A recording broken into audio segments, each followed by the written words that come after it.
Terima kasih bagi kalian yang telah mengklik video ini. Nama gue Ryu, and welcome to Red Room.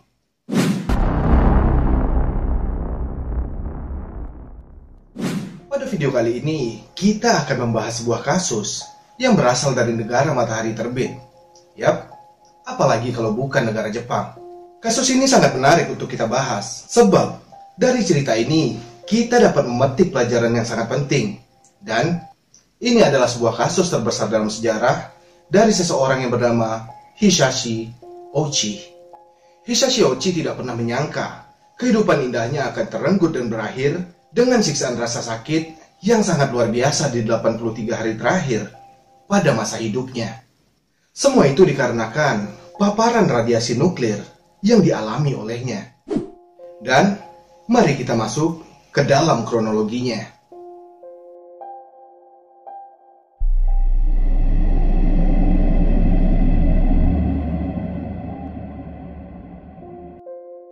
Pabrik nuklir Tokaimura adalah sebuah pabrik yang berlokasi di Tokaimura, Ibaraki, di negara Jepang.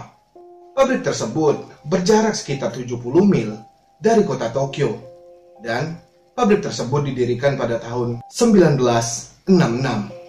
Pabrik ini didirikan dengan tujuan memenuhi kebutuhan listrik di seluruh kota di negara Jepang, di mana 30% listrik di Jepang berasal dari pembangkit listrik tenaga nuklir. Proses produksi pada pabrik nuklir Tokaimura terbagi menjadi dua fasilitas, di antara lain fasilitas Donen dan juga fasilitas GCO. Fasilitas Donen adalah pabrik pengolahan limbah nuklir, sedangkan fasilitas GCO adalah pabrik pembuatan bahan bakar nuklir. Mereka menangani produk nuklir dari bahan baku yang sangat berbahaya dan juga beresiko untuk semua karyawan yang bekerja di tempat tersebut. Sehingga untuk melakukan prosedur dengan aman, harus dibutuhkan skill yang terlatih dan juga berpengalaman. Karena dalam pekerjaannya, bisa saja mengalami kegagalan produksi, yang mana hal tersebut dapat menghasilkan radiasi seperti bom waktu. Terhitung kecelakaan nuklir di Tokaimura terjadi sebanyak 2 kali. Yang pertama, terjadi pada tanggal 11 Maret tahun 1997. Kejadian tersebut terjadi di fasilitas Donen yang merupakan fasilitas pengolahan limbah nuklir. Hal ini terjadi karena limbah nuklir yang dipanaskan tidak sesuai prosedur, sehingga kecelakaan tersebut menyebabkan ledakan yang sangat luar biasa. Lebih dari 21 orang terkena paparan radiasi di hari yang sama, dan di pekan yang sama, 37 orang yang sedang memperbaiki pintu dan jendela yang rusak juga ikut terpapar radiasi. Seminggu kemudian, Badan Pusat Meteorologi Jepang mendeteksi tingkat cesium melebihi ambang batas. Zat tersebut terhitung mencakup sekitar 40 mil dari pabrik Tokaimura. Untuk kalian yang belum tahu, cesium adalah zat radioaktif yang berbentuk buliran debu pasir. Paparan dari cesium dapat menyebabkan luka bakar dan penyakit radiasi akut seperti kanker. Jika terkena zat tersebut dalam jumlah besar, dapat menyebabkan kematian. Kecelakaan nuklir Tokaimura yang kedua terjadi pada fasilitas GCO yang merupakan fasilitas pembuatan bahan bakar nuklir. Di mana pada kejadian ini ada satu kisah tragis yang dialami oleh seorang karyawan yang bernama Hisashi Ouchi. Pada tanggal 30 September 1999, pukul 10.35 pagi, tepat di fasilitas GCO, terdapat 3 orang karyawan yang bernama Hisashi Ouchi, Masato Shinohara, dan juga Yutaka Yokokawa. Mereka bertiga sedang mempersiapkan produksi uranium sebagai bahan bakar pembangkit listrik tenaga nuklir.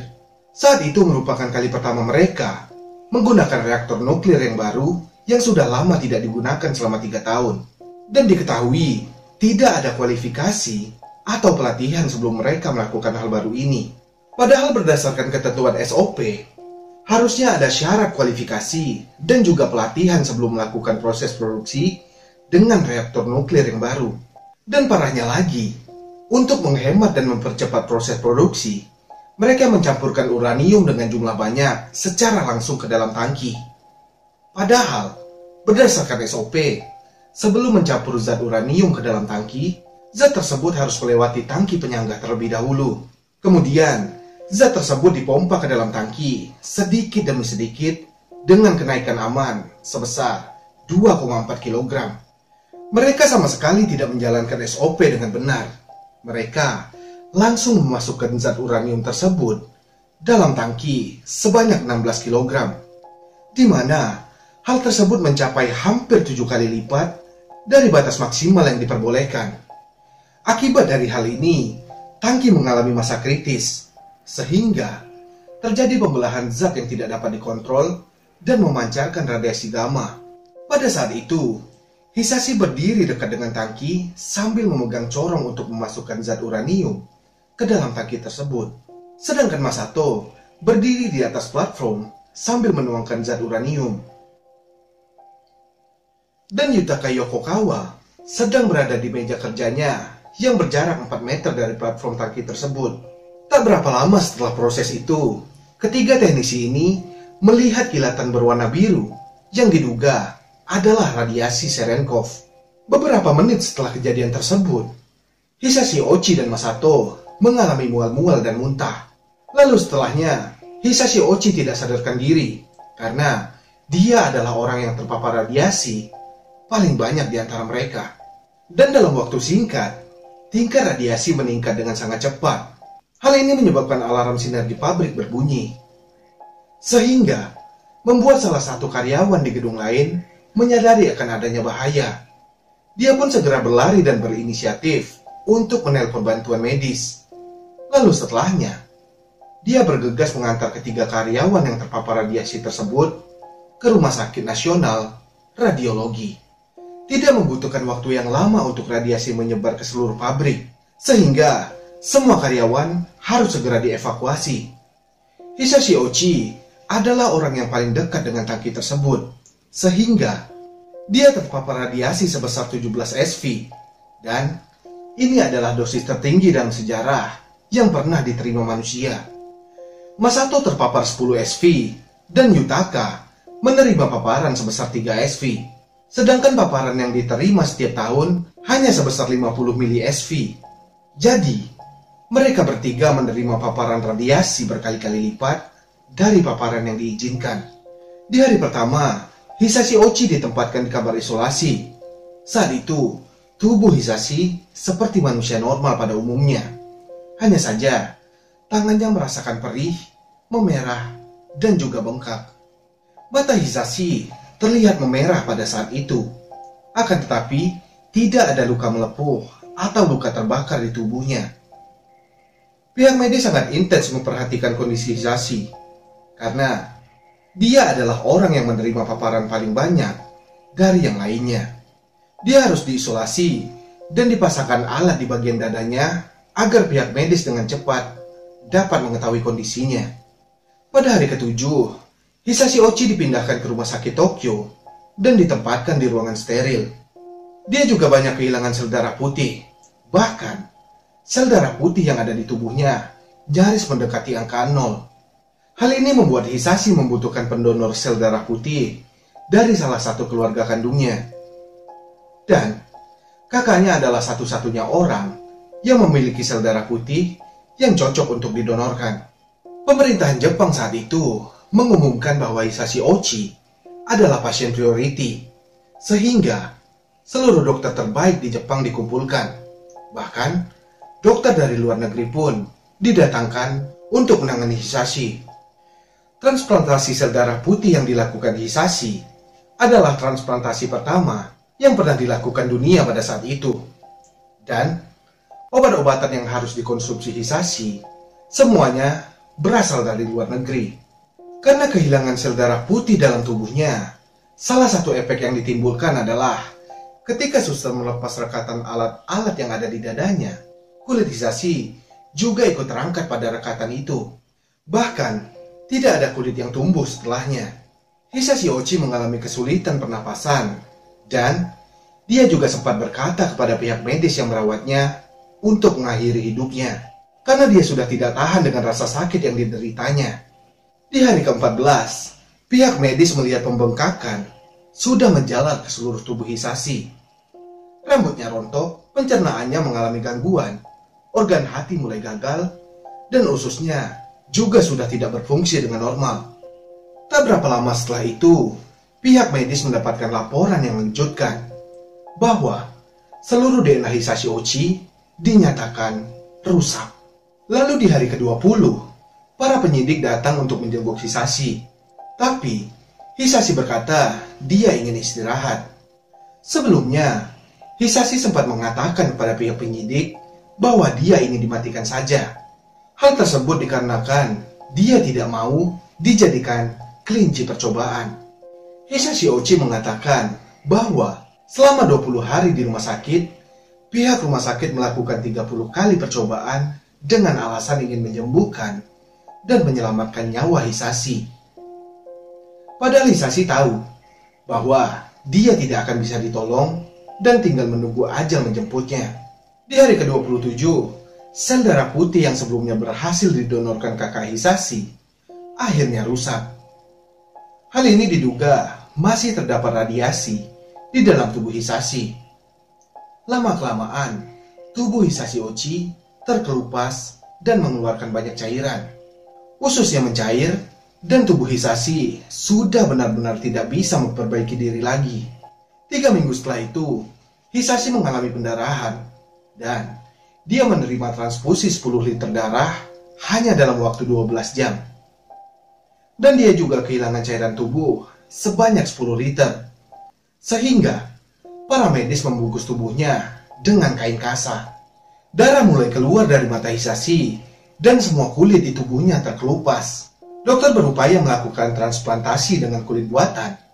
Tapi usaha tersebut gagal dan tidak ada satu kulit pun yang bisa menempel di tubuh Hisashi.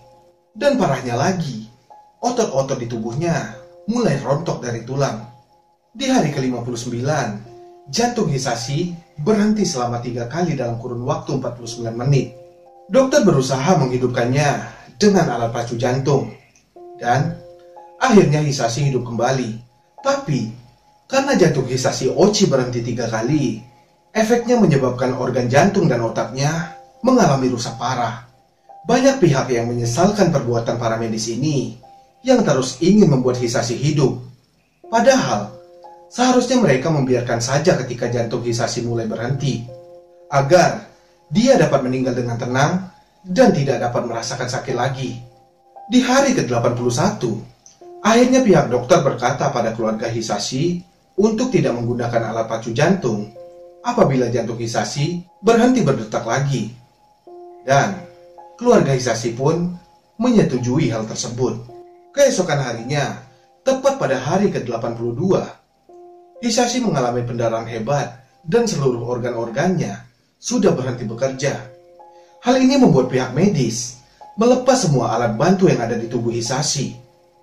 Dan keesokan harinya, di hari ke-83, tepat pada tanggal 21 Desember 1999, Hisashi menghembuskan nafas terakhir. Saat Hisashi meninggal dunia, rekan kerjanya yang bernama Masato yang terpapar radiasi sebesar 10 SV masih menjalani proses perawatan. Saat itu, dia menjalani pengobatan untuk kanker. Dan dia juga mengalami banyak sekali siangkok kulit. Bahkan, semua pengobatan tersebut dinyatakan berhasil. Akan tetapi setelah perjuangan selama 7 bulan, dia tidak bisa lagi melawan infeksi yang disebabkan oleh radiasi itu. Dan menyebabkan pendarahan internal di dalam paru-paru. Hingga akhirnya pada tanggal 20 April tahun 2000, Masato Shinohara juga dinyatakan meninggal dunia. Dan Yukata Yokokawa yang terpapar radiasi 3 SV menjalani perawatan rumah sakit radiologi selama 3 bulan.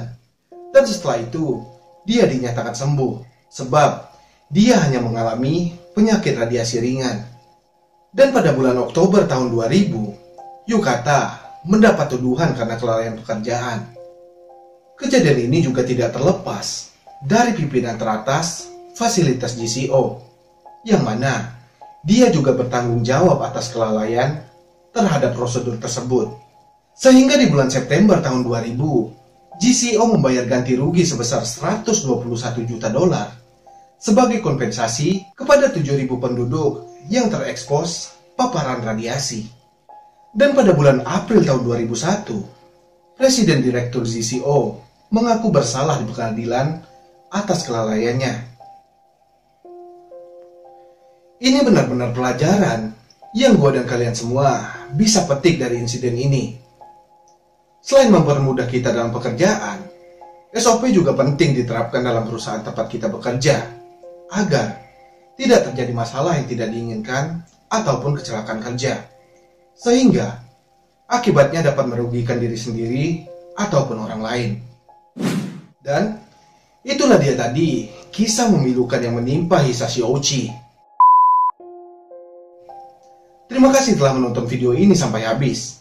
Jika ada informasi tambahan tentang insiden ini, silakan tulis komentar kalian di bawah. Dan sampai bertemu di video selanjutnya. And see ya.